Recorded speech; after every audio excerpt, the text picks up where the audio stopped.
A lot of people ask me why I go to church on Saturday instead of Sunday. It's because Saturday is the Sabbath day. The Sabbath is the fourth commandment given to us by the Lord. Exodus 20, 8 through 11 reads, "Remember the Sabbath day, to keep it holy. 6 days shalt thou labor and do all thy work, but the seventh day is the Sabbath of the Lord thy God. For in 6 days the Lord made heaven and earth, the sea, and all that in them is, and rested the seventh day.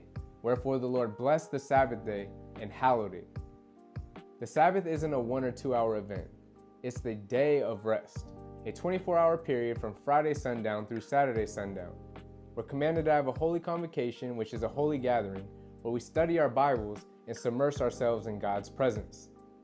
People often ask me why I don't participate in certain activities during the Sabbath, like going to the movies, eating out at restaurants, or going out on Friday nights. That's because there are certain things we're allowed to do and certain things we're not allowed to do on the Sabbath day. Some of the things we don't partake in during the Sabbath are working, Leviticus 23:3, cooking, Exodus 16:23, and even buying and selling, Nehemiah 10:31. We're also to abstain from our own pleasures, like watching sporting events or other non-biblical related entertainment, Isaiah 58:13. Many people see the Sabbath as a burden, but it's quite the opposite. It's a day to rest, to relieve yourself from the burdens of work and society. The Sabbath day is a day to escape the world and get closer with God. Additionally, it helps with our spiritual discipline, kind of like working out, but in this case, you're working out your spiritual minds. Some question why I keep the Sabbath, claiming that the Lord only commanded the Israelites to honor the Sabbath. What I would read to them is Isaiah 56, 6 through 7, which mentions the stranger, who is a non-Israelite, keeping the Sabbath.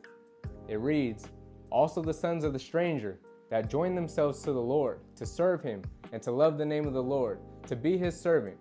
Everyone that keepeth the Sabbath from polluting it, and taketh hold of my covenant, even them will I bring to my holy mountain, and make them joyful in my house of prayer.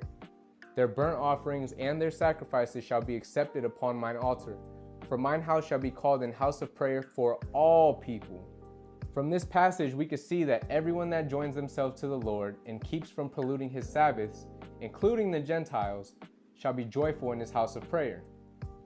In conclusion, the Sabbath is the fourth commandment of the Lord, and it still stands. Nowhere in the Bible does it say it's done away with. Therefore, it should continue to be observed by all. And with that said, I hope you got some understanding.